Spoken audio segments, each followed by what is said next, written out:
more powerful than Vader, rumored Brie Larson is to play in the new Star Wars show. Goodness, the bestest Jedi she will be, strong to the finish because she eats her spinach. At this stage, nobody's going to be surprised if Brie Larson shows up in a future Star Wars movie or TV series. After all, the actress has hardly been shy when it comes to admitting her lifelong love of the franchise, and she even unsuccessfully auditioned for The Force Awakens before she was an Academy Award winner and star of a billion-dollar comic book blockbuster. The 31-year-old has already been linked with a multitude of projects, including the mystery film in the works from her Marvel Studios boss Kevin Feige.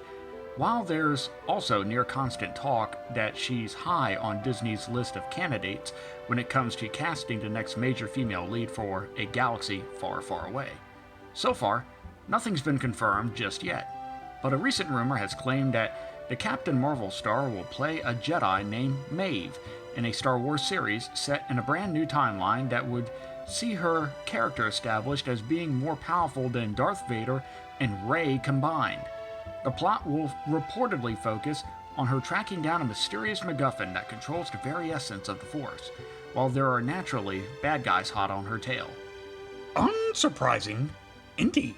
Stop Disney shall not until every Mary Sue is played by Brie Larson. Yeah, I just don't have high hopes for this at all, if it's true. Lately, the wokies have this persistent idea that older female hero characters need to be overpowered as hell and dwarf all the fan-favorite heroes in power level, or fight them and just completely obliterate them. This doesn't make a more likable character. It just pisses people off. But hey, maybe that's what they want. The Last Jedi was basically 2 hours of frustrating the core fan base.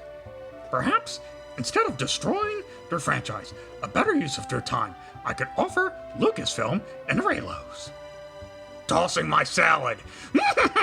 Of course, we should mention that the story comes from Mike Zero, who has a reputation for doling out very hit-or-miss information regarding Star Wars, to the extent that he was openly mocked on social media by Rian Johnson, with The Last Jedi director revealing that the crew used his name as a verb for something that was wide off the mark, specifically comparing him to trash. Ouch. We certainly advise taking this with a grain of salt. But Zero has gotten a couple scoops right in the past.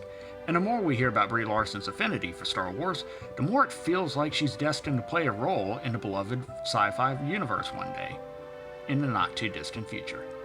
Possess a feeling I do, that although many things Mike has said failed to be realized, they were likely correct about this rumor. He is.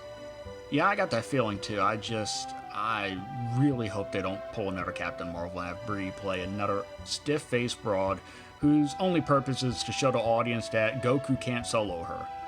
Similar this is as to why Batman overcame Superman in popularity over time. Being the strongest character means nothing compared to being the most relatable and likable to the viewer. That's a good point. I remember back when I was in high school, my friends generally viewed Superman as somebody with the personality of a Boy Scout that could annihilate anyone in front of him with his power set. They'd end up arguing more about Superman versus Goku than actually talking about his story arcs and his character personality and, his, supporting cast. People still do that to this day because there's a lot of similarities between them. Insinuating you are that they're Gary Stews?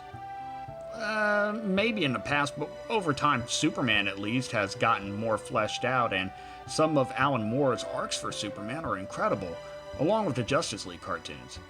I wouldn't say he's a Gary Stew, but people in general like more relatable heroes. Spider-Man is the most popular hero in Marvel because he's hyper-relatable. When Peter Parker was late on his rent because he was broke, I felt that in my heart. Regardless, more powerful than me, Brie Larson's character better not be. 900 years I had to master the Force, and some 31-year-old Turbo Karen surpassed me she cannot. Well, I got news for you, pal. Rey's already the most powerful Jedi, and way more powerful than you. And part of the reason I think this rumor is true is Daisy Ridley already says she doesn't want to come back to Star Wars. So somebody's got to replace the strong, powerful woman, and Brie's new character is going to take that title as the Great White Hope of the Galaxy. Much audacity that takes. A minority I am, yet pushed to the side. I am getting by some white girl. That's right, Yoda. It's time for you to go to the back of the bus. Only Brie Larson's allowed to ride in the front now, and her white Hollywood friends. No. Why? Very much like riding in front of the bus I do. Why take my seat? Brie Larson must. Smells like dog water, the back of the bus does. Hate it I do.